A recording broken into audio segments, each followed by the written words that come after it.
Alright, so I played a game recently called Colony Ship.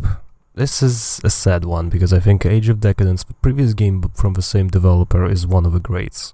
Not that its combat is good or every storyline is amazing, but the sheer variety and depth. I recommend Age of Decadence, no doubt in my mind about that. But when it comes to Colony Ship, I don't know if I would. It's not bad, but if, like me, you were expecting something stunning, then you're gonna be left disappointed. What is it about? In a dark grim future, the humanity has been driven to the brink of destruction. Poverty, discrimination, war, pollution, and climate change. Earth is no paradise, that much is clear. And so people came together and found another planet. However, the trek there took generations. In time, they forgot what their ancestors had planned and instead took arms and rebelled. Now the whole ship is thrown into disarray and the warring factions are struggling for what little they have left. What did I enjoy?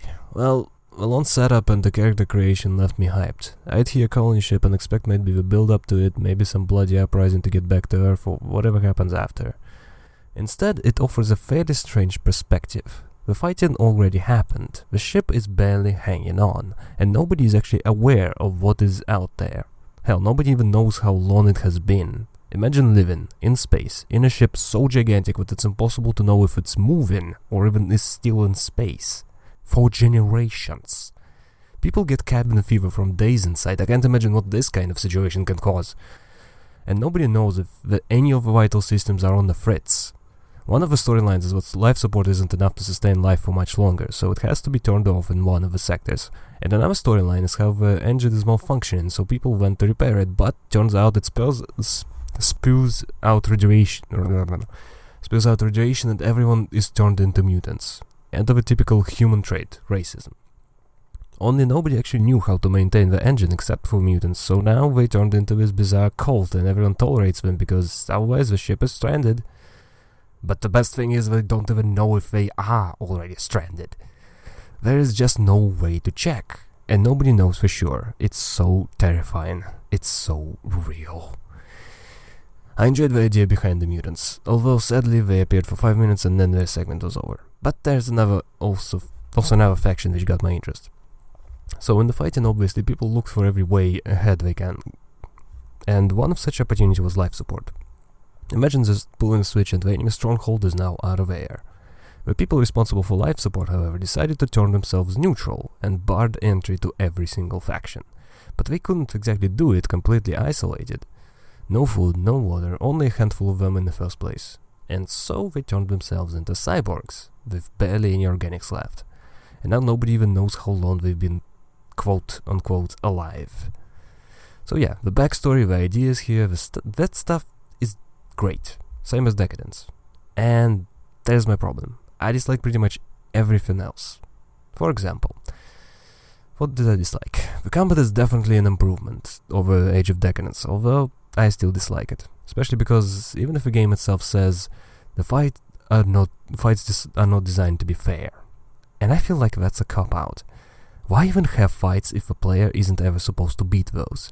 For example, there's one where poisonous gas, 4 turrets and 2 robots spawn. They can easily kill a character each of their turns, all the while being a hell of a lot tougher than the player. So the gist is a fight is impossible, flat out. It's just, there's no way to beat it. You can cheat, you can get infinite resources, you are not gonna beat this. The enemies are just too tough and they hit too hard. But there is a way to bypass at least parts of it with high computer skills, and if you're good enough, you can actually bypass all of it. Even if you bypass parts of it, it's still a bitch to fight, and it's far from being the only moment this kind of thing happens. So then you get the characters. I still don't know who any of them are. I can describe what some of them do in the story and what their faction is, but I can't recall a single name or anything about them. There is zero personality, as if everyone's just a robot and there is absolutely nothing to them. And this is especially bad because now the player can have companions, unlike, again, Age of Decadence. I'm just gonna keep comparing the two. Now, look at something like Shadowrun, Dragonfall especially.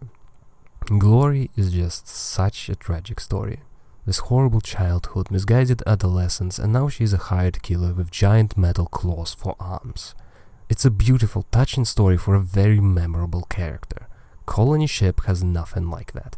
Honestly, the most memorable guy is that preacher from Shuttle Bay, just because of how much of a scumbag he is. I remember being so disgusted that I sided with him that I had to reload and redo the quest for the other side. That's pretty much it. I don't remember anyone else.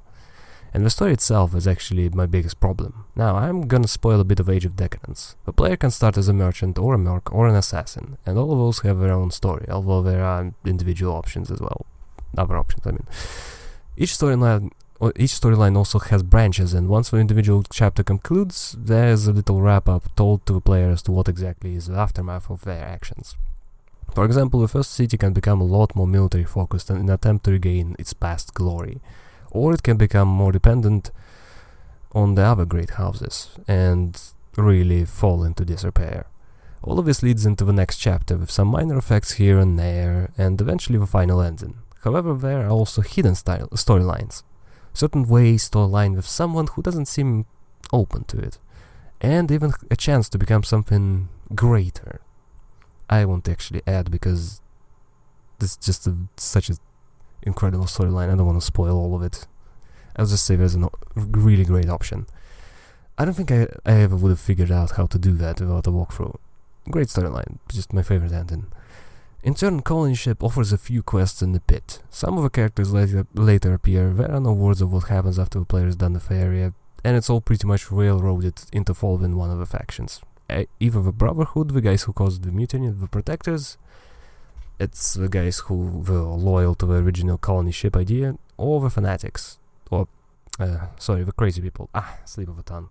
I mean Church. Easy to mistake one for another, this whole story felt so binding and just so rigid. In the end, it almost feels like the player didn't even do much, as if it all happened regardless of what the player did. In Decadence, the player has a hell of a lot more impact. I mean, they can level an entire city, or influence how the war behind two of the biggest factions goes. I suppose the few things left unsaid are the minor comments, such as a very convenient fast travel with a whole bunch of points on the map. The interactables are highlighted with a hotkey, and unlike, for example, Divinity Original Sin, it's very easy to tell what is useful and what isn't. The quests are also fairly simply written and are easy to follow. There are definitely options for different approaches, like sneaking past a fight or actually fighting. But there are also often more choices, like talking with people or hacking something and having a turret wipe those guys out. The game also runs pretty well and loads fast, and different weapons seem pretty balanced in combat.